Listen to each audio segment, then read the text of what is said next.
The little girl crouched beside Ranger without asking anyone's permission, flipped his ear with her small fingers, and stared at the ink inside it for a long time. Then she looked up at Ryan Cole with the wide, certain eyes of a child who has no reason to lie about anything, and said 7 words that stopped 5 Navy SEALs cold. "My daddy has that same drawing." Nobody moved.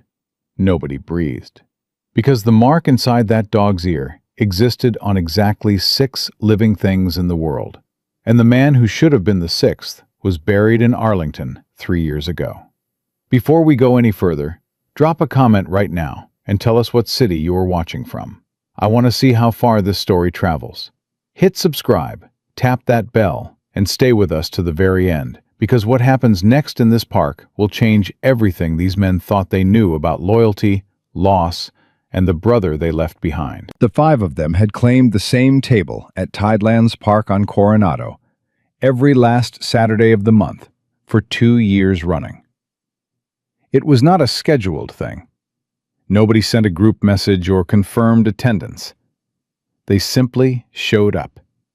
Because the alternative was spending Saturday afternoon alone with a particular silence that follows men home from places they cannot talk about. And none of them had found a better solution to that silence than each other.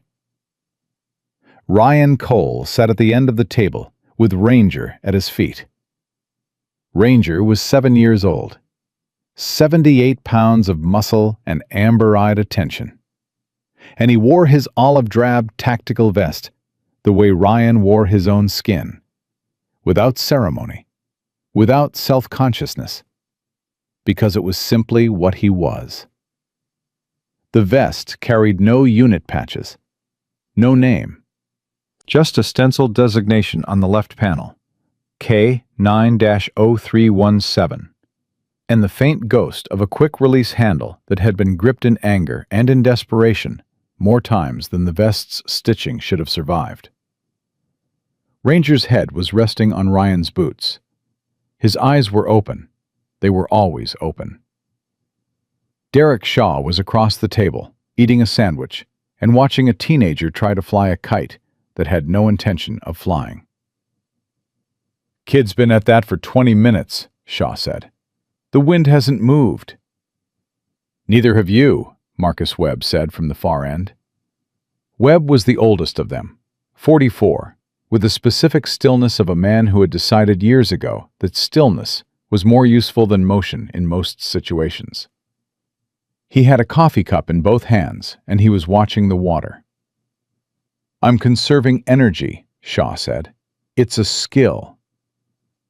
Jake Tran was standing instead of sitting, because Jake Tran had not fully mastered sitting in open spaces without a wall behind him. He was leaning against the table's edge with his arms crossed, facing the parking lot, tracking the arrivals with the automated vigilance of a man whose body had not received the message that the war was over. He was 27. He looked older in the eyes. Noah Garrett was the only one with his phone out. He worked cybersecurity now, which meant he spent his days finding the hidden architecture behind things that presented themselves as ordinary. And he brought that habit with him everywhere, including Saturday afternoons at a waterfront park. "You're supposed to be off the clock," Ryan said. "I am off the clock," Garrett said, not looking up. "I'm reading an article." "About what?" "Classified." Shaw threw a napkin at him. Ranger's tail moved, one slow sweep across the grass, and then it was still again. Ryan looked down. Ranger was watching a child crossing the grass toward them from the direction of the water. A girl no older than 6, with her hair in a side braid and the yellow rubber ball tucked under one arm. She was moving with the purposeful, slightly wobbly stride of a child who had decided where she was going and was not particularly concerned with obstacles. Ryan had owned Ranger for 3 years. In 3 years, he had watched Ranger acknowledge children the way he acknowledged all non-threat stimuli. A professional note, a brief confirmation, and nothing more. Ranger did not perform for children. He did not lean toward them or soften his posture. He cataloged them and returned his attention to the perimeter. The tail had moved. Ryan filed it. He did not say anything yet. The girl stopped at the edge of the table's shadow and looked at Ranger with the total absorption of a child encountering an animal she has decided is remarkable. "Is he nice?" she asked. "He's professional," Shaw said. She looked at Shaw without comprehension. "What does that mean?" "It means he won't bite you unless you give him a reason," Webb said. "You don't look like you're planning to give him a reason." She shook her head very seriously. "My name is Emma." "Hi, Emma," Ryan said. "His name is Ranger." Emma set her ball down in the grass with the careful deliberateness of a child managing her assets, then crouched beside Ranger and held out her palm the way someone had clearly taught her to do with dogs she did not know. Ranger looked at the hand. He did not sniff it. He did not turn away. He simply looked at it, and then he looked up at Emma's face.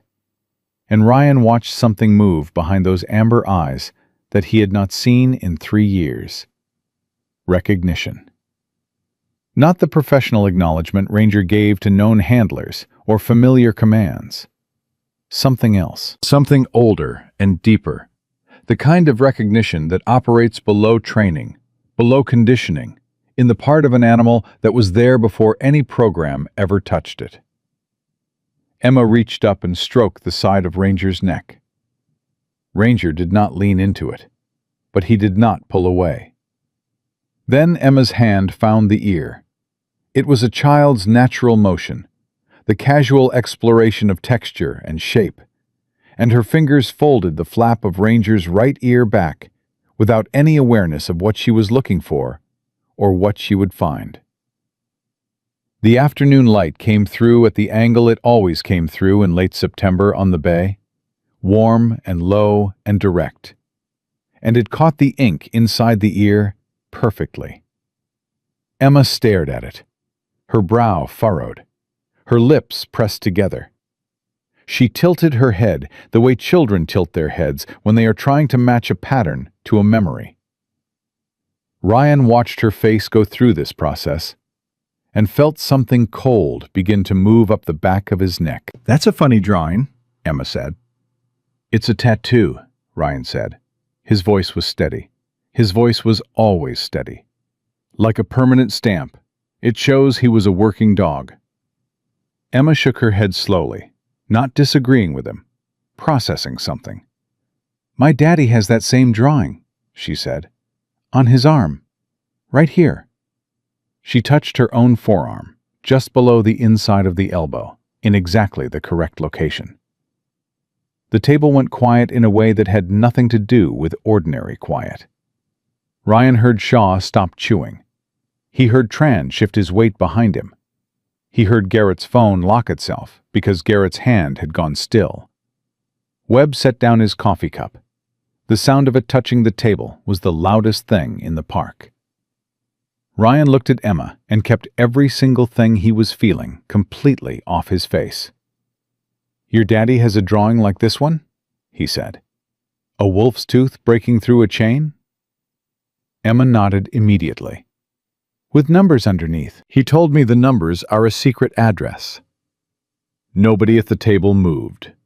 Ryan's left forearm, covered by the sleeve of his NWU jacket, carried the same mark. So did Shaw's right shoulder. So did Webb's left collarbone. So did Tran's right wrist. So did Garrett's left forearm. The design did not exist in any tattoo reference book, on any flash wall, in any database. Derek Shaw had drawn it from memory, in a hospital room at Balboa Naval Medical Center. And he had put it on 5 men and 1 dog, and no living person outside that room had ever seen the original drawing. No living person. "Emma," Ryan said, and his voice was so carefully controlled that Shaw would later say it was the most frightening thing he heard that day, more frightening than anything that came after. "Where is your daddy right now?"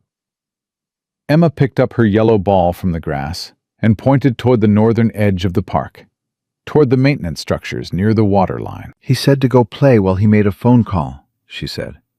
"He's over by the fence. He has his gray jacket." Ryan did not look. He did not turn his head. He kept his eyes on Emma's face, and he said, "Is your daddy's name Daniel?" Emma's face broke into a smile so wide and so pure that it was almost unbearable to look at directly. "You know my daddy?" Ranger stood up. He did it without a command, without a sound, without any of the signals Ryan had spent 3 years learning to read. He simply rose from the grass, oriented his body toward the northern edge of the park, and went completely still in the posture he held when a known handler entered his operational range. Shaw's hand was under the table. Tran had stopped leaning against the table and was standing straight, his eyes on the fence line, his jaw working once and then going still. Webb's voice was quiet enough that Emma could not hear it. "Ryan." "I know," Ryan said. "If it's him," Garrett said, and his voice had dropped to the flat register he used when he was running emergency calculations, "then someone knows he's here. And if someone knows he's here, we are not the only ones who got notified." Ryan looked at Emma, who was stroking Ranger's ear again with the uncomplicated affection of a child who had decided this dog was her friend and was not reconsidering that decision. "Emma," he said gently, "do you see any other adults near your daddy right now? Any people standing close to where he is?" Emma squinted toward the fence. She tilted her head. Then something in her expression shifted, the first shadow of a child registering that the adults around her are afraid of something she cannot see. "There are 2 men," she said. "They're not talking to him. They're just standing near the big blue car." Shaw was already moving before Emma finished the sentence. Webb's hand went to his phone. Tran took 2 steps toward the parking lot and stopped, disciplining himself back into stillness. Garrett was typing something with the focused speed of a man who types the same way he used to run. Ryan looked at Ranger.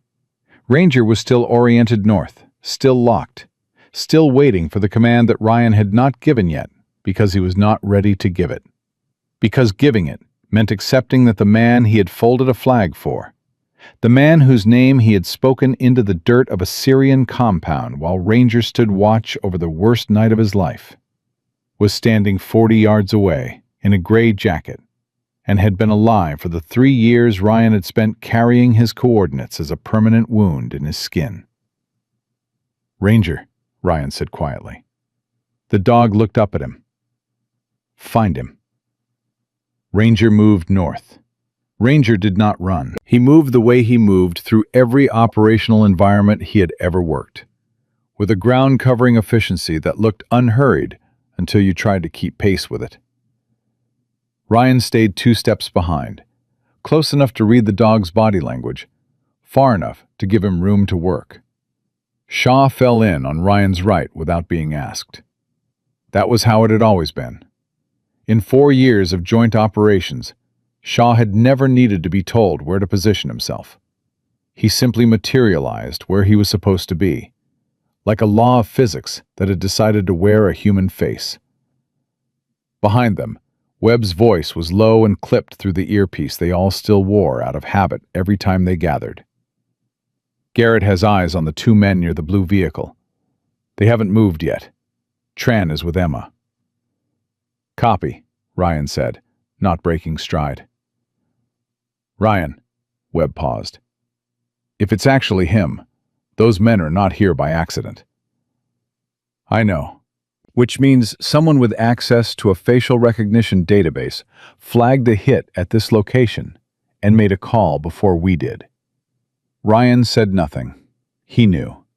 He had been doing the same math since the moment Emma touched Ranger's ear, and the answer kept coming out the same way no matter how many times he ran it. Ranger slowed as they approached the maintenance fence.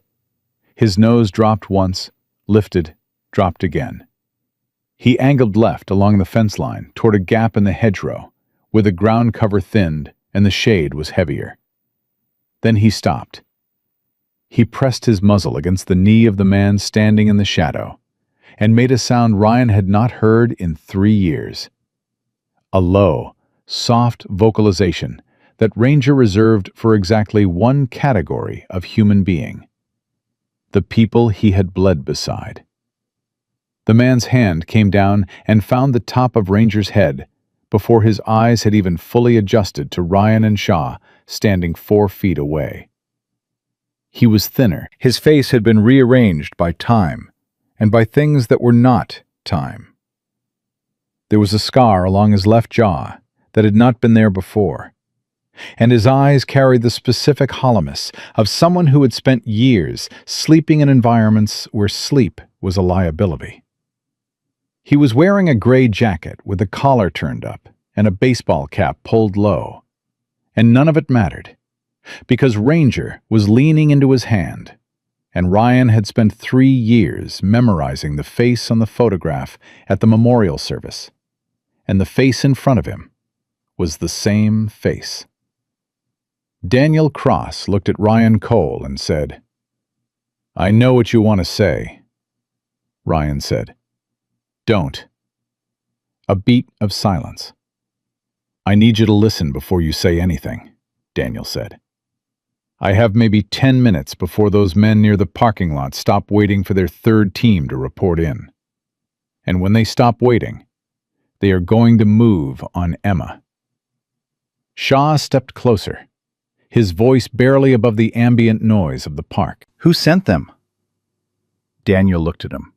Something moved across his face, relief and dread arriving at the same time.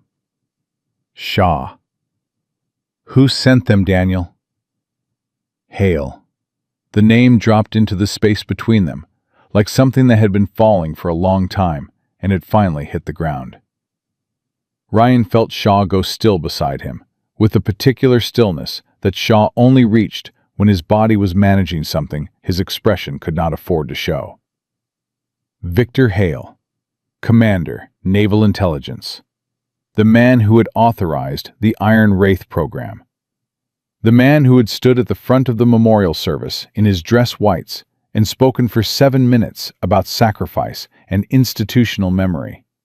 And Ryan had stood in the 3rd row in his own dress whites and believed every word because he had no reason not to. "Hale is in San Diego," Daniel said. "He's been here since Friday. He got a facial recognition notification when I came through the airport Thursday night. I should have used a different entry point. I knew it, and I came through anyway, because Emma's school had a function Friday morning, and I needed to see her, and I made a mistake." He exhaled. "I've made very few mistakes in 11 months. I picked the wrong one to make." 11 months, Ryan said. "That's how long I've been back in the country." The number hit Ryan somewhere behind the sternum. 11 months. He had been sitting at this table every last Saturday for 2 years, and for 11 of those months, Daniel Cross had been alive on the same continent, in the same country, possibly in the same city, and said nothing. "Why?" Ryan asked. The word came out stripped of everything except what it actually was, which was not anger yet, because anger required resolution, and this did not have one yet. "Because Hale has an institutional network that runs 3 layers deep into the intelligence community," Daniel said. "The moment I surfaced, the moment I made one phone call to you or Webb or anyone with a clearance, he would have known within 48 hours. And the first thing he would have done is not come after me. He would have come after Emma." Daniel's voice stayed flat and controlled for everything except that last sentence. "She was the only leverage he had that I could not counter. I could not let him know I was alive until I had something that made me more valuable to him alive than dead." Shaw said, "The encrypted drive." Daniel reached inside his jacket and produced a titanium-cased drive no larger than a pack of playing cards. Everything Hale has built over 6 years. Procurement fraud through the Iron Wraith logistics chain. 3 fabricated KIA designations used to redirect operational funds into a private account structure in Cyprus. Black site coordinates for 2 facilities in Eastern Europe that officially do not exist. He paused. My 2 years at one of those facilities. Ryan stared at the drive. He kept you alive. He kept me accessible, Daniel said. The drive has biometric encryption. My fingerprint, my retinal scan, and a 16-digit code only I know. He needed me alive to update the authentication every 90 days, or the files self-corrupt. The moment I found a way to break the authentication cycle and copy the raw data, I ran. And now you're in a park in Coronado with your 6-year-old daughter 50 yards away and 2 of Hale's contractors watching the parking lot? Webb said through the earpiece. Daniel's jaw tightened. He had clearly heard it. I came to see her one more time before I take the drive to Washington. I have a journalist contact, a man named Keel. He's been building a case on Hale's network for 4 years from the outside. This drive completes it. The meeting is Monday morning. He looked at Ryan. I was going to be gone before anyone knew I was here. I did not account for Emma finding your dog. Ryan looked down at Ranger. The dog was sitting at Daniel's knee, pressed against his leg, watching Ryan's face with the amber-eyed patience of an animal that has already made its calculation and is waiting for the human to catch up. She recognized the tattoo, Ryan said. I know. I showed it to her once, Daniel said quietly. She was 4. She asked what it was. I told her it was a secret address where brave people lived. He stopped. I didn't know I was going to disappear 8 weeks later. Shaw made a sound that was not quite a word. He turned away for a moment and put his hand on the fence and stood there with his back to both of them. And Ryan let him have that, because Shaw had been the one to ink the mark onto all of them in that hospital room. And Shaw had been the one who kept the original drawing in his wallet for 3 years, because he could not bring himself to throw it away. And this was a lot of information to absorb in a very short time. Webb's voice came back through the earpiece, sharper now. Ryan, the 2 men by the parking lot are moving. They're heading toward the south end of the park. They're not going toward Emma yet, but they're repositioning. Garrett, stay on them, Ryan said. Already on them, Garrett said. I also just pulled something you need to know. I ran a cross-reference on active facial recognition protocols tied to naval intelligence access codes, which I am not technically authorized to do, but we are past that. Hale pinged a secondary notification 40 minutes ago. Not just the parking lot team. There is a third element. I don't have their position yet. Ryan looked at Daniel. How many men does he have? In the city? 6 minimum. 2 of them former contractors I recognize from the Eastern European facility.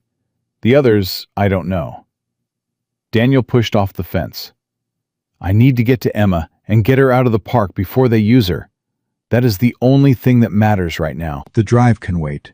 Emma cannot. Emma is with Tran, Ryan said. Tran doesn't leave her. Something shifted in Daniel's face. The operational control held, but underneath it, just briefly, was the expression of a father who had spent 11 months living 40 miles from his daughter and not touching her. And hearing that she was safe right now in the hands of someone he trusted was almost more than the operational control could contain.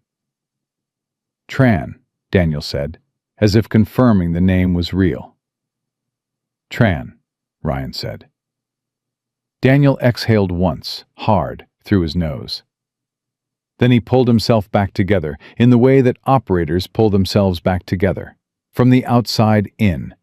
Posture first, then voice, then eyes. All right, he said. Then we have a conversation that is going to determine whether I walk out of this park alive, or whether Hale closes the last loose end he has been managing for 3 years. He looked at Ryan directly. Are you with me?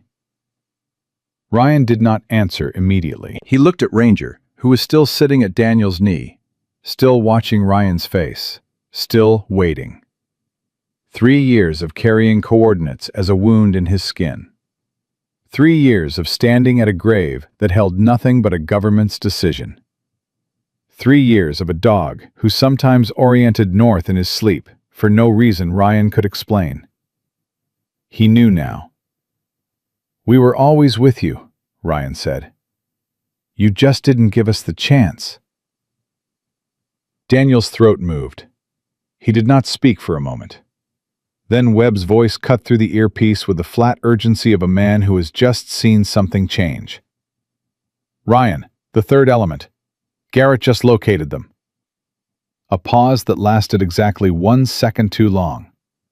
"They're not moving toward Emma. They're moving toward the table. They're moving toward the man who saw Daniel's face when he was watching Emma from the fence line 20 minutes ago." Ryan's head turned. At the far end of the park, a man in a windbreaker was sitting on a bench with a phone pressed to his ear. He had been there when they arrived. Ryan had cataloged him and filed him as non-threat. He was looking directly at their position. He was not a civilian. "He's a spotter," Garrett said. "He's been positioning them from the bench the whole time. He knows exactly where Daniel is." Daniel moved first.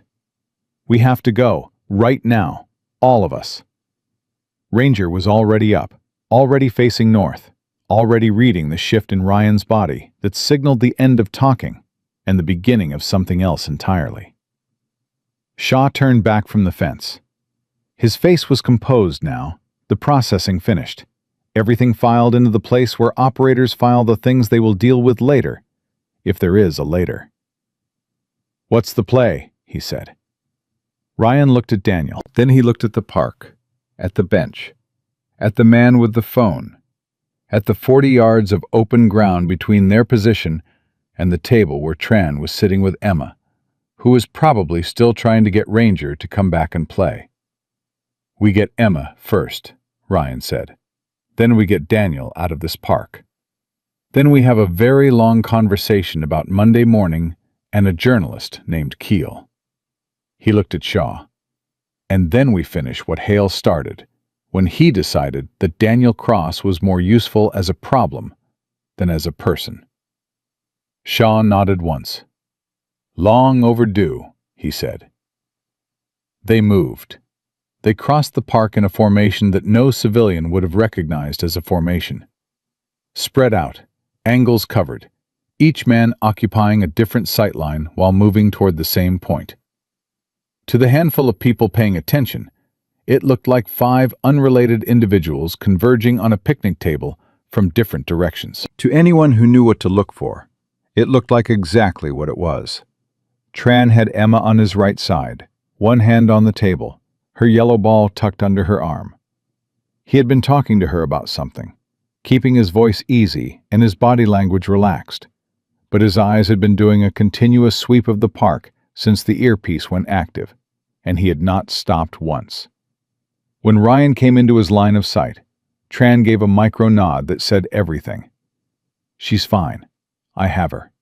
Go." Ryan went straight to Emma. He crouched down to her level the way he had earlier. Same posture, same measured calm. "Emma, we're going to take a little walk, okay? Ranger's going to come with us."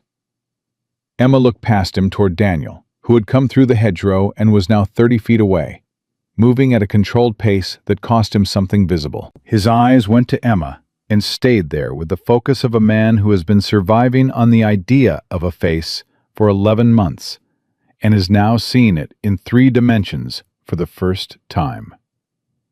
Emma's brow furrowed.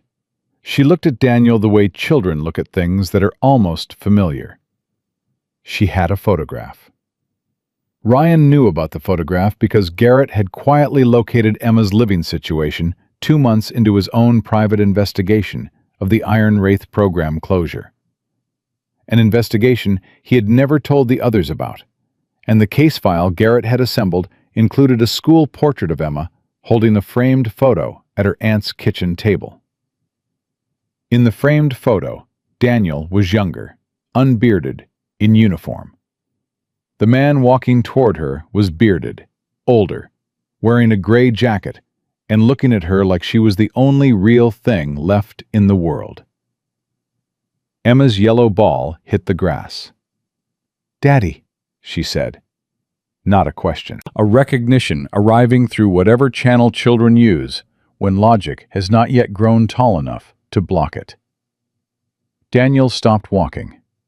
His entire operational structure, the contained posture, the controlled breathing, the flat eyes that gave nothing away, collapsed in the space of one syllable. He dropped to his knees on the grass, and Emma crossed the distance between them at a dead run and hit him with the full-body impact of a 6-year-old who has been told her father was a hero who went to heaven and has just discovered that heaven gave him back. Nobody spoke. Shaw turned away again. Tran looked at the water. Webb stood very still, with his hands in his pockets and his jaw working once, and then going still. Ryan watched Ranger walk forward and sit beside Daniel and Emma with the calm authority of a dog who has decided this moment belongs to him as much as anyone, and press his shoulder against Daniel's arm. And Ryan thought about the 3 years he had spent wondering why Ranger sometimes woke up in the middle of the night, oriented north, and refused to settle until Ryan got up and sat with him. He knew now. Garrett's voice came through the earpiece and broke it. "The spotter on the bench just stood up. He's on the phone again. We have maybe 4 minutes before those repositioning teams get new coordinates." Ryan straightened up. "Daniel, we have to move." Daniel had his face pressed into Emma's hair. He did not move immediately. Ryan understood this. He gave him 3 more seconds and then said it again, quieter and with more weight. "Daniel, 4 minutes." Daniel lifted his head. His eyes were red, but his voice came out clean. "Where are we going?" "Webb has a safe house on the Silver Strand. Retired CIA contractor, completely off-grid, defensible from 3 approaches. We used it twice during transition ops. Nobody outside this group knows it exists." Daniel looked at Emma, who was still gripping his jacket with both hands and showing no indication of releasing it at any point in the foreseeable future. "She comes with us." "She was always coming with us," Ryan said. They split into 2 vehicles. Webb took Shaw and Garrett in the rental, route north through the residential grid to break any surveillance pattern before looping south. Ryan took Daniel, Emma, and Tran in the SUV, direct route. Ranger in the back with Emma, who had fallen asleep against Daniel's arm, with the abrupt totality of a child whose nervous system had absorbed more than it was designed to handle and simply shut down for maintenance. Daniel watched her sleep for a long time without speaking. Ryan drove. Tran watched the mirrors. After 4 minutes of silence, Daniel said, "How much do you actually know about Iron Wraith?" "What we were told at the time," Ryan said. "Joint Deep Insertion Tracking Program. K9 primary, 4 handler teams, denied access environments. Classified closure in 2020 following 3 handler deaths and 1 KIA. He paused. "You." "That's the official version," Daniel said. "Tell me the other one." Daniel looked at Emma once more, confirming she was still asleep, then turned to face forward. Iron Wraith was clean for the first 18 months. The program worked. Ranger and 2 other dogs were finding personnel in environments where everything else failed. Heat signatures, ground-penetrating radar, signal intercept, none of it worked in the terrain we were operating in. The dogs worked. He stopped. Hale was the program's administrative authority. He controlled the logistics contracts. He also controlled the budget allocations, which meant he controlled the reports that went up the chain, which meant he could make numbers say whatever he needed them to say. "Procurement fraud," Ryan said, "on a scale that would have ended careers at 3 levels above his," Daniel said. He was running fabricated equipment contracts through a shell logistics company, billing for hardware that was never procured. The money went into an offshore account structure he had been building since 2016. Daniel's voice stayed flat and precise, The voice of a man who has rehearsed this testimony enough times that the emotion has been separated from the facts by sheer repetition. I found it by accident. I was trying to track a supply discrepancy on Ranger's vest replacements of all things. The requisition numbers didn't match the inventory. I pulled the chain, and the chain led somewhere it was never supposed to go. "How far up?" Tran said from the back seat. "Far enough that Hale had 2 days' warning before I could get the documentation to anyone with authority to act on it," Daniel said. He accelerated the program closure, declared the third handler death a classified incident requiring full information suppression, and used the chaos of the closure to make my KIA designation look procedural. He paused. The facility in Eastern Europe. I was not the only person there. There was a logistics analyst named Warren who had found the same thread I found. He did not survive the second year. The SUV went quiet, except for the sound of the road. Ryan processed this without speaking for a long time. Outside, the Silver Strand was giving way to the residential blocks that preceded the contractor's property. He was counting the things he now knew against the things he still did not know, and the gap between them was where Hale lived and operated, and had been operating, safely, for 3 years. "The 3 handler deaths," Ryan said. "Were they clean?" Daniel looked at him directly. Ryan had his answer. "The drive has everything," Daniel said. "Financial records, communication logs, coordinates for both facilities, the names of 6 contractors Hale used for operational security.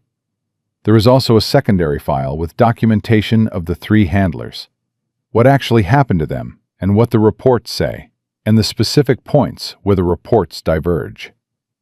He reached inside his jacket and held the titanium drive for a moment, not dramatically, just with the weight of a man acknowledging what a thing costs. Keel has been building the public-facing case for 4 years. He has sources inside the logistics chain, but he's never been able to get the financial core. This is the financial core. "Monday morning," Ryan said. "USS Midway Museum, flight deck, 6 o'clock. Keel has a Port Authority contact. It's open, it's defensible, and Keel is going live simultaneously to 4 independent networks. If anything happens on that flight deck, it happens on camera." Garrett's voice came through the earpiece. "We're 3 minutes out from the safe house. No tail confirmed on our route. Shaw wants to know if Daniel takes coffee." Daniel stared at the earpiece for a moment. "He still asks that?" "Shaw asks everyone that," Tran said from the back. "He asked a Yemeni interpreter that once, in the middle of a breach, mid-door." Daniel made a sound that was almost a laugh. It was the first thing close to a laugh any of them had heard from him, and it was short and it was rusty from disuse, but it was there. They reached the safe house 18 minutes after leaving the park. Webb and the others were already inside. The layout was exactly as Ryan remembered. Single story, reinforced doors, clear sightlines on every approach. The kind of place that looked like nothing from the outside, and had been designed specifically to be nothing from the outside. Webb had set up a workspace on the kitchen table. Garrett was already running the perimeter feeds from a tablet. Shaw handed Daniel a coffee without ceremony, and Daniel took it without ceremony. And some things, apparently, survived 3 years of a man being officially dead. The debrief took 90 minutes. Daniel walked them through every operational detail he had been carrying alone since his escape. And the 5 men around the table absorbed it with the disciplined attention of people trained to separate actionable intelligence from emotional response during receipt of information, and to process the emotional response later, when the operational picture was complete. The operational picture was this. Hale had 6 contractors in San Diego, 2 of whom were confirmed former black site operators with no traceable military record. Hale himself was staying at a property in Coronado, not a hotel, a privately owned residence registered to a shell company that Garrett confirmed in 11 minutes was traceable to the same Cypress account structure on Daniel's drive. Hale knew Daniel was alive. He knew Daniel had the drive. He had been managing the risk of Daniel's existence for 11 months, and the facial recognition hit at the airport had converted that risk from theoretical to urgent. "He's going to move before Monday," Garrett said. "He cannot allow that drive to reach Kiel." "He's going to move tonight," Webb said. "He doesn't know where we are yet, but he knows Daniel is with people now. The spotter confirmed at least 4 of us. The moment he identifies us, he knows we aren't going to sit still." "Can he identify us?" Shaw asked. Garrett's expression answered before he did. "He has naval intelligence access codes," Garrett said. "He can pull every operator associated with Iron Wraith in 40 minutes. He will know all of our names, our last known addresses, our vehicle registrations, and our known associates by midnight." Ryan looked at Daniel. "He's going to come here." "Not tonight," Daniel said. "He's going to try to isolate one of us first. Separate the element from the group. Use leverage to get Daniel's location. Then move on the location. It's what the Eastern European facility taught him. He doesn't like direct approaches." "What leverage?" Shaw said. Daniel did not answer immediately. He looked at his coffee cup, then at the door to the room where Emma was sleeping on the couch under Webb's jacket, then back at Ryan. And Ryan understood before Daniel said it. Emma was not leverage anymore, because Emma was here, and they were protecting her. Hale knew that. Hale would adjust. "He's going to go after someone we care about who isn't in this room," Ryan said. Daniel nodded slowly. "There is one name he will find when he pulls the Iron Wraith files. One person who is peripheral to the program. Someone who knew enough to be a liability, but not enough to be a direct threat." He looked at Ryan. "Your sister. She visited you on base twice during the program's active phase. She has a clearance flag on her record because of those visits." Ryan was on his feet before Daniel finished the sentence. He was already dialing before he reached the door. The phone rang twice. Then his sister's voice came through, warm and unhurried. The voice of someone having a Saturday evening that had nothing to do with any of this. "Ryan, hey, what's up?" "I need you to do something for me right now, and I need you to not ask questions until you're somewhere I tell you," Ryan said. "Are you home?" A pause. She heard the register of his voice.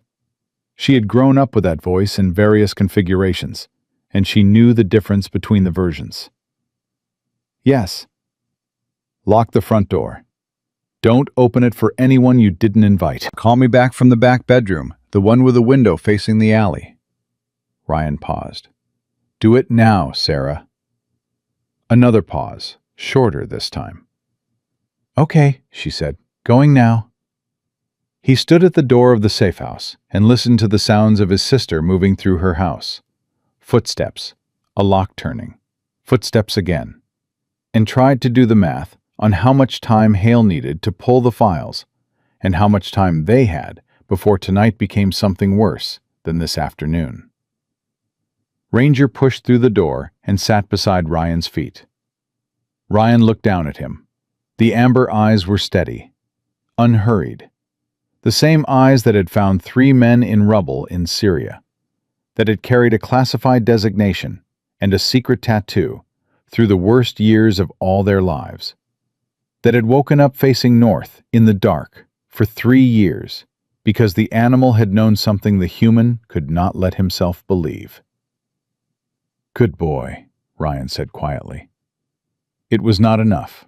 It was all he had. Inside, Daniel sat at the table with the drive in his hand and waited for the night to show them what it had decided to do with all of them. Sarah answered from the back bedroom exactly 90 seconds after Ryan told her to move. Her voice was quieter now, the casual warmth replaced by the specific alertness of a woman who had grown up watching her brother come home from places he could not name, and had learned to read the difference between a routine call and something else entirely. "I'm in the back," she said. "Ryan, what is happening?" "There is a man who may try to contact you tonight," Ryan said. "He will present himself as military, possibly federal law enforcement. He will have credentials, and he will use my name. Do not open the door. Do not confirm anything about me or my location. Call me the moment anyone makes contact." "You're scaring me." "Good," Ryan said. "Stay scared until I tell you otherwise." "Is there anyone who can come stay with you tonight? Someone I don't need to explain this to?" A pause. "Marcus's wife. She's 2 blocks away." "Call her. Tell her you need company, nothing else. I'll explain everything when this is over." He stopped. "Sarah, I need you to trust me right now." "I always trust you," she said. "That's never been the question." Another pause, shorter. "Are you okay?" Ryan looked through the safe house window at the dark outside, and the water beyond it, and the absence of anything that looked like a threat, which was the most dangerous kind of absence. "I will be," he said. "Call Marcus's wife." He ended the call and went back inside. The table had transformed in the 20 minutes he had been on the phone. Garrett had 3 screens running, pulled from the safe house's hardwired surveillance network, and a secondary system he had apparently built himself from components in his bag. Because Garrett was the kind of person who brought proprietary surveillance hardware to Saturday afternoon park gatherings as a matter of professional habit. Webb had drawn a rough diagram on paper. Access points, perimeter lines, the property's relationship to the road and the water. Shaw had found food somewhere and was distributing it without commentary, because Shaw's response to operational stress was to ensure everyone had caloric intake regardless of whether they wanted it. Tran was in the doorway to the room where Emma was sleeping. He had not moved from that position in 40 minutes. Daniel was at the table with the drive in front of him, but he was not looking at the drive. He was looking at the doorway where Tran was standing, and the specific expression on his face was the expression of a man cataloging debts he does not know how to begin repaying. Ryan sat down. "Sarah is secure. She's getting company." Webb nodded. "Garrett has a development." Garrett looked up from the screens. "I ran the shell company registration on the Coronado property where Hale is staying. Buried 3 layers in the corporate structure, I found a recurring payment to a private security contractor called Meridian Group. Meridian Group has a San Diego operational address, registered to a warehouse space in the Barrio Logan neighborhood." He paused. "The address is also the last known location of 2 individuals flagged in a 2019 DoD contractor audit for involvement in unauthorized detention activities." He let that land. Hale's people are not freelance pickups. They have been on his payroll for at least 4 years. They were operational before Daniel was taken. The table absorbed this. "He had the infrastructure ready," Shaw said. "He planned for the possibility that someone would find what Daniel found." "He planned for the certainty," Daniel said. "Hale doesn't plan for possibilities. He's too careful for possibilities. He knew eventually someone in the program would access the wrong file. He built the response before the problem existed." He looked at Garrett. "The 2 at the Eastern European facility. Did they come through Meridian?" Garrett checked something. "One of them. The other has a different chain, but it converges at the same Cyprus account." "Warren," Daniel said quietly. "The logistics analyst who had not survived the 2nd year." He did not say anything else about it, but the name sat on the table with the specific weight of a name that represents a debt that has not been paid. Ryan looked at his watch. 9:47 p.m. Monday morning was 32 hours away. Hale had known Daniel was in the city since Thursday. He had spent 2 days positioning his team before the facial recognition hit activated his timeline. Now his timeline was urgent, and his target was no longer isolated. "He's going to try to simplify tonight," Ryan said. He can't take 6 contractors into a fortified safe house with 5 operators and a dog without accepting casualties he can't explain. So he won't try that. He's going to try to put us in a position where one of us comes to him. Sarah, Shaw said. Possibly. Or he uses the institutional leverage. Ryan looked at Webb. He can pull our files, our discharge paperwork, our current civilian status. Shaw has a consulting contract with a defense firm that requires a maintained security clearance. Tran is 3 months into an application process for a federal law enforcement position that requires background verification. Garrett's cybersecurity work operates under a contractor license that can be suspended by a single flag in the right database. He looked around the table. The others looked back without flinching, but without pretending the weight was not there. He's going to start making calls tonight, Ryan said. Not to us. To the people who control the administrative structures our lives run through. He's going to start applying pressure at the edges, and he's going to wait to see which edge fractures first. Webb said, None of us fracture. He doesn't know that, Ryan said. He's never been in a room with all of us at once. He has file data and a 3-year-old threat assessment. He thinks he knows what we'll do under pressure, because he knows what most people do under pressure. Ryan looked at Daniel. He's never operated with a group of people who have already buried someone they loved and kept moving. Daniel held his gaze for a moment. Then he reached across the table and picked up the drive. He turned it once in his hand. There is something I haven't told you yet, he said, about the drive. The table went quiet in the specific way it went quiet when an operator says something that signals the situation is more complex than the previous briefing indicated. The financial records and the communication logs and the facility coordinates are all there, Daniel said. Everything I told you is on there. But there is a third element. He set the drive down. During the 18 months I was held at the Eastern European facility, I had periodic access to a work terminal. Supervised, limited, but access.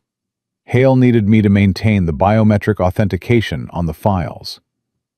What he didn't know is that I used the authentication sessions to build a secondary archive. He paused. I was not the only person Hale had disappeared. There were 4 others. 2 were intelligence community personnel.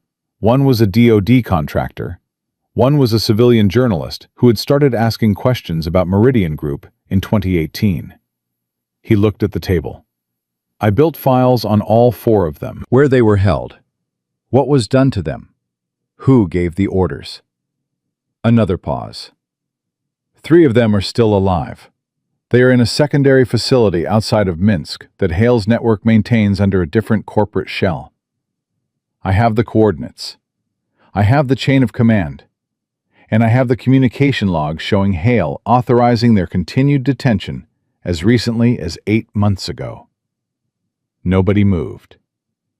3 people, Garrett said. 3 people who have been in a concrete facility in Belarus for between 2 and 4 years. Daniel said. Who have families who were told they died in accidents or disappeared voluntarily. Whose names are in the same classified suppression category as mine.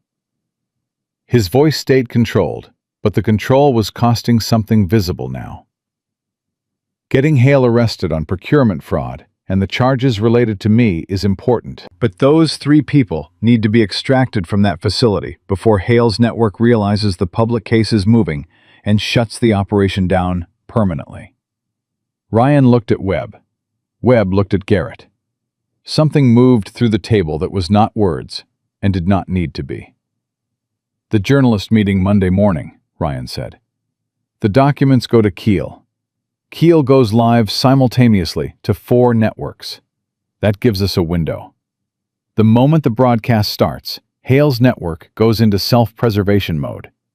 Every contractor, every administrative ally, every institutional cover, they all start generating distance from Hale because the alternative is going down with him.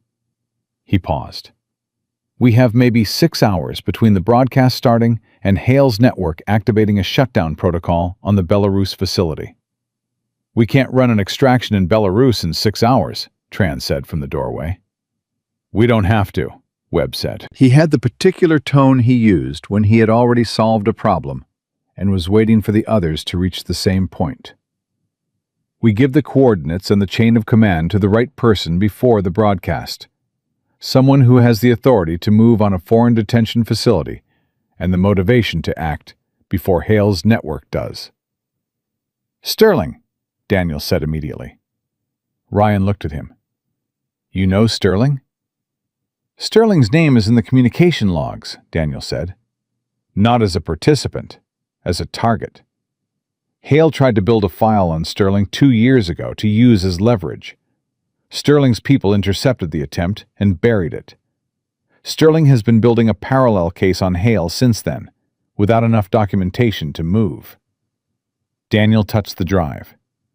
This is his documentation. Garrett was already typing. Sterling's current posting is DIA, Deputy Director, Washington. I can have a secure contact protocol in 40 minutes. 20, Webb said. 20, Garrett agreed, and started moving faster. The next 2 hours were the specific kind of controlled urgency that these men moved through well. The kind that required full capacity without full speed, where the discipline was in not rushing the things that needed to be done correctly.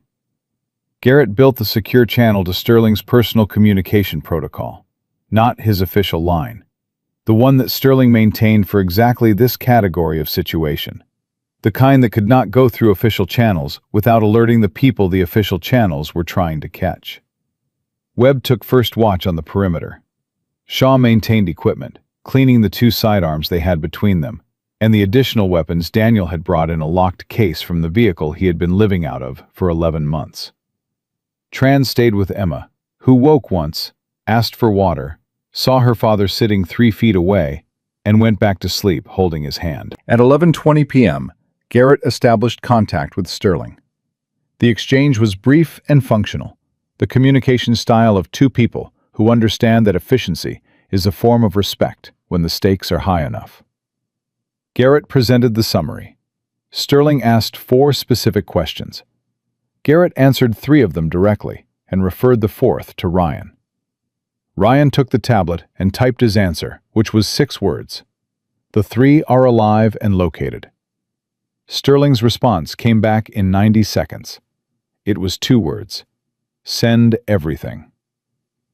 Garrett sent the Belarus coordinates, the chain of command documentation, and the detention facility schematics at 11:34 p.m. Sterling's acknowledgement arrived at 11:41 p.m. It contained 1 additional line that nobody had asked for, but that everybody at the table needed. I have been waiting for this for 2 years. Monday morning. Be on that flight deck. Shaw read Sterling's message twice, then set the tablet down and looked at the ceiling for a moment. He's been running his own parallel operation, he said, and he needed our documentation to complete it, the same way we need his authority to move on the extraction, Ryan said. We've been building the same case from opposite ends. And Hale has been in the middle, Webb said, thinking he had everyone contained. Daniel was quiet. He had read Sterling's message over Ryan's shoulder, and the expression on his face was the expression of a man who has been carrying a weight alone for so long that the moment other hands reach for it, the relief and the grief arrive simultaneously and are almost indistinguishable from each other. 3 people come home, Daniel said. 3 people come home, Ryan confirmed. At 1:15 a.m., Garrett's perimeter alert triggered. Not the full alarm, the soft one. The one that flagged a vehicle slowing near the property access road and then continuing past without stopping. It happened twice in 40 minutes. The second time, Garrett pulled the plate and ran it. The vehicle was registered to a logistics company in Chula Vista. The logistics company shared a registered agent with a subsidiary of Meridian Group. He found us, Tran said. "He's confirming," Webb said. "He doesn't know our defensive posture yet. He's not going to move until he does." He looked at Ryan. "He's going to try to draw someone out before dawn." Ryan's phone vibrated. Unknown number. He answered. The voice on the other end was calm, professional, and entirely without warmth. "Petty Officer Cole, I think you know who this is." Ryan said nothing. "I want you to understand that I have no interest in any outcome that involves unnecessary complications," Hale said. "Cross has a drive." The drive contains material that, in the wrong context, could be profoundly mischaracterized. I'm asking for 48 hours to provide that context through appropriate channels. In exchange, everyone at your current location continues their evening without incident." Ryan let the silence run for 4 seconds. "I'm going to need you to call back on a different number," he said. A pause. "I'm sorry?" "This one belongs to a man who buried one of his brothers 3 years ago, and spent every day since carrying his coordinates in his skin," Ryan said. "He doesn't negotiate. Call back when you have someone else to talk to." He ended the call. The table looked at him. "He's not going to move tonight," Ryan said. "He's too careful. He wants to know our numbers, our weapons, our defensive setup before he commits. We have until dawn, and we need to be on that flight deck before he decides he's patient enough to wait for Monday." Daniel looked at the drive one more time. 3 years of surviving on the belief that this piece of titanium and encrypted data would eventually find the light. 3 years of keeping it hidden, keeping himself hidden, staying close enough to Emma to see her from across a park and far enough to keep her safe. He looked at his daughter, asleep in the next room. Her hand still curled where his had been before he came back to the table. "What time do we move?" he said. 4 a.m., Ryan said. "Before his team is repositioned. Before he has time to establish a perimeter at the midway." He looked around the table. "We have 3 hours. Sleep in shifts. Garrett stays on the screens. Shaw takes the perimeter watch at 2. Shaw raised his hand slightly. "I've been awake since 5 a.m. yesterday." "I know," Ryan said. "Just confirming everyone is aware of the sacrifice I'm making." Nobody laughed. But something in the room's temperature changed, very slightly, in a way that meant the same thing, and Shaw nodded once, as if that was sufficient. Because for these men, it was. Ranger walked from the perimeter of the room to where Ryan was sitting and lay down across his feet. His breathing slowed within 2 minutes into the measured, deliberate rhythm of an animal doing what it had been trained to do in the intervals between operations. Ryan looked down at him, at the worn vest, at the tactical handle that had been gripped in desperation in a Syrian compound 3 years ago, in a moment that everyone who survived it had carried differently, and none of them had fully set down.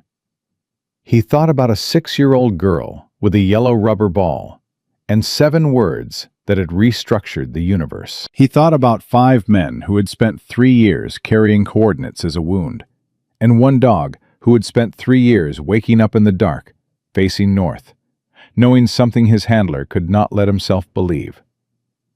Sometimes the most important intelligence in the world, Ryan thought, does not come through official channels.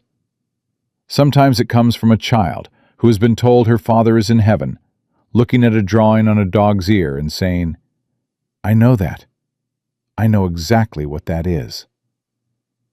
He closed his eyes. The water moved outside. The night held everything in place a little longer. 4 a.m. was coming. They moved at 3:47 a.m., 13 minutes before the planned departure, because Garrett's perimeter system flagged a second vehicle on the access road at 3:31, and Webb made the call that early was better than right on time when someone was counting your minutes for you. Emma woke when Daniel lifted her from the couch. She did not cry or ask questions. She looked at her father's face in the dark, and then put her head on his shoulder and went back to whatever 6-year-olds go back to when the adult holding them feels safe. Daniel carried her to the vehicle with one arm and kept his other hand free, and Ryan watched him do it and thought that this was what 3 years of surviving on the belief that you would get back to your child actually looked like when it arrived. Not relief, not collapse. Just a man carrying his daughter through the dark with one arm free, because the threat had not been resolved yet, and he was not the kind of person who confused hope with completion. They ran 2 vehicles again. Webb and Garrick took the northern approach route to the Midway, arriving first to clear the pier and establish contact with Kiel's Port Authority connection. Ryan, Daniel, Shaw, and Tran took Emma to a location Ryan had arranged in the 30 minutes before departure. His sister Sarah's car, parked 4 blocks from the museum. Sarah inside, with Marcus Webb's wife, and a go-bag Ryan had assembled from the safe house supplies. The handoff took 45 seconds. Daniel put Emma into the back seat and crouched at the open door and spoke to her quietly for a moment that Ryan did not listen to because it was not his to hear. Emma held his face in both her small hands, the way children hold things they are afraid of losing again. And Daniel said something that made her nod very seriously and then release him. He stood up. He closed the door without looking through the window again, because if he looked, he would not leave. And they both knew it. And Emma was old enough to understand that her father was not leaving because he wanted to. Sarah met Ryan's eyes over the roof of the car. He had explained enough on the phone, and she had filled in the rest herself the way she had always filled in the parts of his life he could not give her directly. She gave him one nod, short and solid. He returned it. They moved to the Midway. The harbor fog was thick and cold, and the massive gray hull of the carrier emerged from it the way it always emerged at this hour. Not like a ship, but like a permanent geographic feature. Something the bay had grown around, rather than something built and moored. Webb was already on the flight deck when they came up through the interior stairwells. Garrett was at the island superstructure with a tablet, running the live contact protocol with Sterling's advance team, who had confirmed 3 hours ago that they were airborne from Andrews and would be on the ground in San Diego by 0530. Kiel was at the bow. He was smaller than Ryan expected, middle-aged, wearing a heavy jacket over a technical vest that bristled with recording equipment. And he had the specific kind of stillness that belongs to people who have spent years waiting for a thing they were not sure would ever arrive. He looked at Daniel the way Sterling had looked in Ryan's imagination of that meeting, with the controlled relief of someone confirming that a source they had been told was dead is standing in front of them, breathing. "You're real," Kiel said. "I've been working on that," Daniel said, and held out the drive. Kiel took it with both hands. "I need 20 minutes to authenticate the file structure and set up the simultaneous feeds," he said. "Once I start the broadcast, it goes live to 4 networks concurrently. There is no pause, no recall, no intervention that stops it without also confirming the story." He looked at Ryan. "Is there anything that can prevent us from having 20 minutes? Ryan looked at Garrett. Garrett looked at his tablet. "Hale's vehicle left the Coronado property at 0340, he said. "I've been tracking it through the city grid. It stopped 6 blocks north of here 8 minutes ago." He paused. "It hasn't moved since." "He's staging," Tran said. "He's waiting to see if we actually show up," Webb said. "He doesn't know about Sterling yet. He thinks this is still a containment problem with a local solution." "Give Kiel his 20 minutes, Ryan said. "And then it stops being Hale's problem to contain." Shaw moved to the port side of the flight deck and looked out over the water. "I've got a contact at the pier access gate," he said into his earpiece. "One man, civilian clothes, too still for this hour. He's watching the gangway." "Hale's spotter," Garrett said. He's confirming we're here. The moment he calls it in, Hale is going to move. How long does he need to move 6 blocks? Ryan asked. 4 minutes by vehicle, Webb said.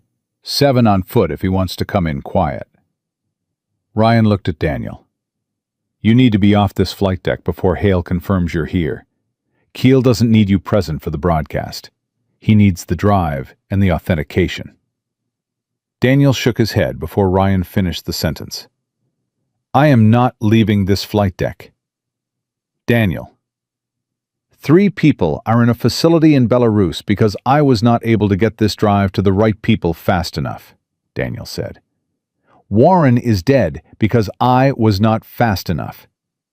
I have been running and hiding and staying quiet for 3 years because the alternative meant Emma was in danger. His voice was flat and deliberate, and completely without room for negotiation. Emma is safe. I am not running anymore. Not one more step.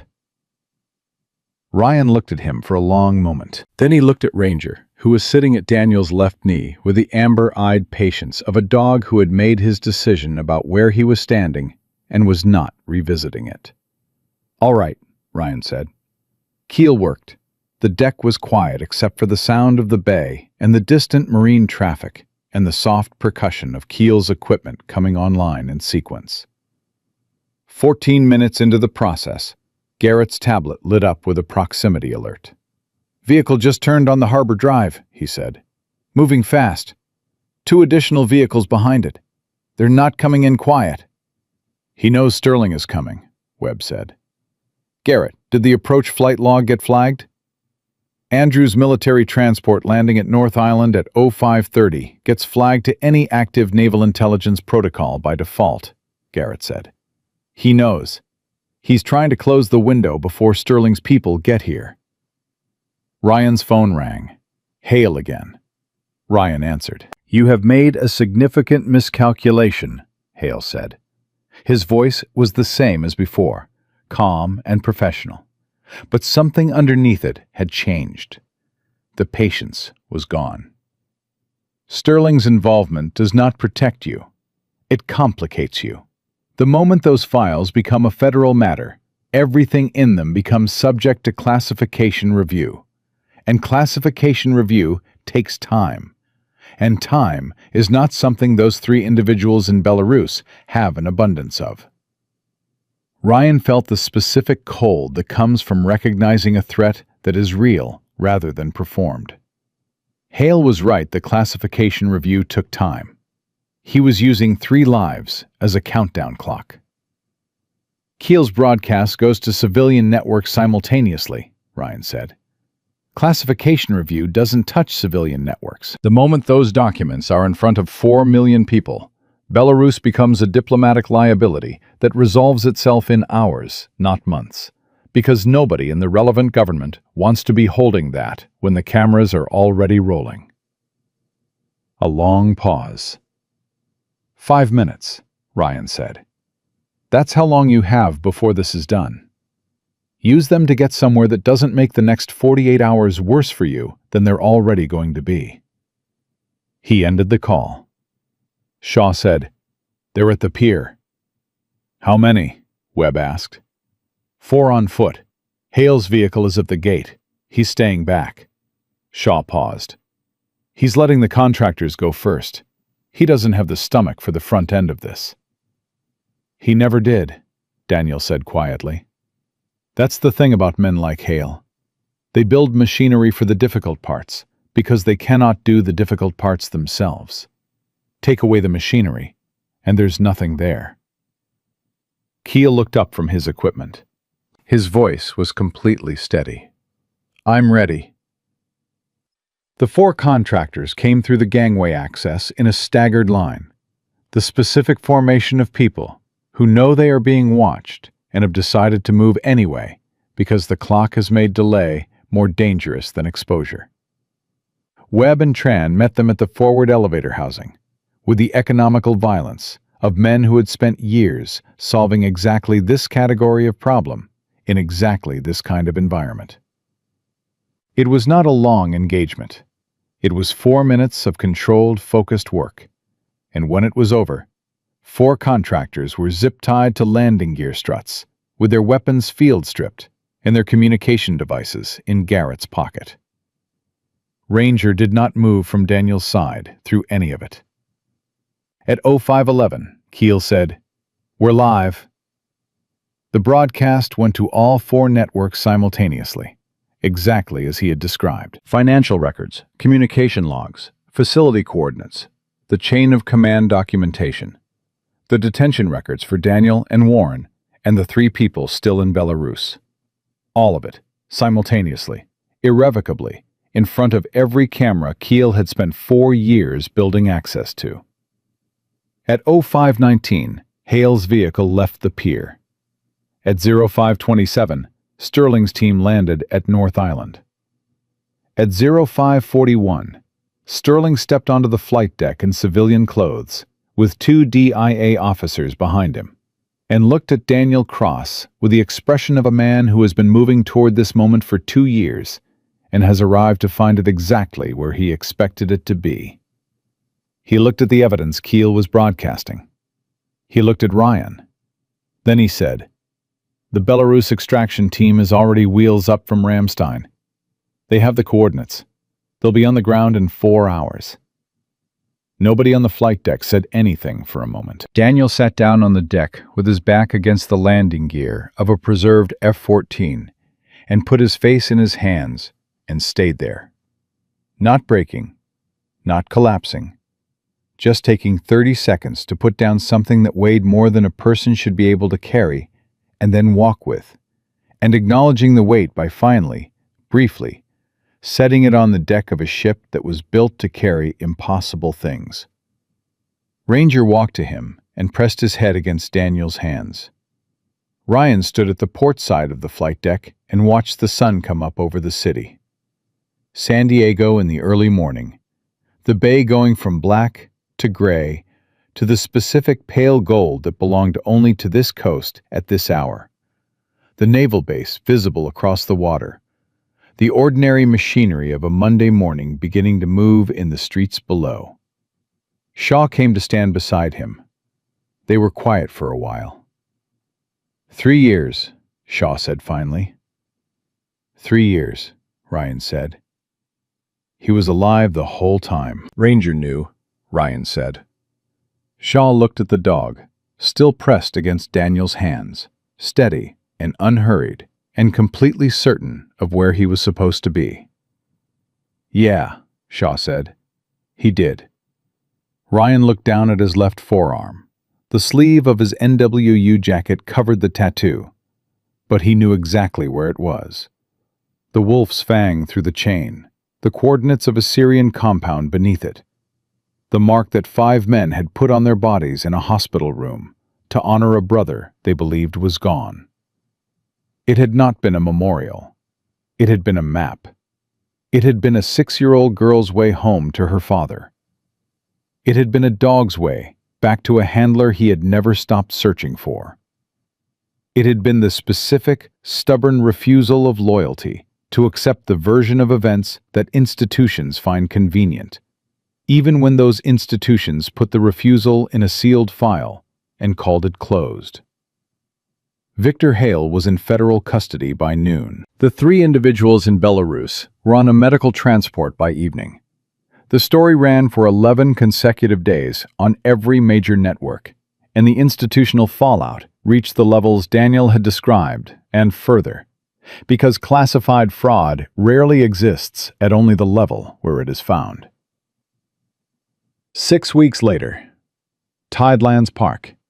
Same table, same water. The 5 of them and Daniel, and Emma running across the grass with Ranger at her heels, because Emma had decided Ranger was hers now, and Ranger had offered no objection. Ryan watched the dog run with a child who no longer had to carry a photograph as a substitute for a father. And he thought about the things that tattoos are built to carry, and the things they carry anyway without being asked. Some loyalties are stronger than the orders that tried to bury them. Some bonds survive 3 years of silence and 2 years of classified suppression, and 4 minutes of violence on a flight deck at dawn. Some dogs wake up in the dark, facing north, knowing something their handler cannot yet afford to believe, and they wait, with the patient certainty of animals who have never needed the official version to know what is true. They wait because the people they love are worth waiting for, and they are always, without exception, right. If this story moved you, type Amen in the comments right now and tell us what city you are watching from. Share this with someone who has served without recognition, someone who carried a weight they could never explain to the people they love. Subscribe and turn on the bell, because loyalty like this deserves to be heard, and we tell these stories every single day.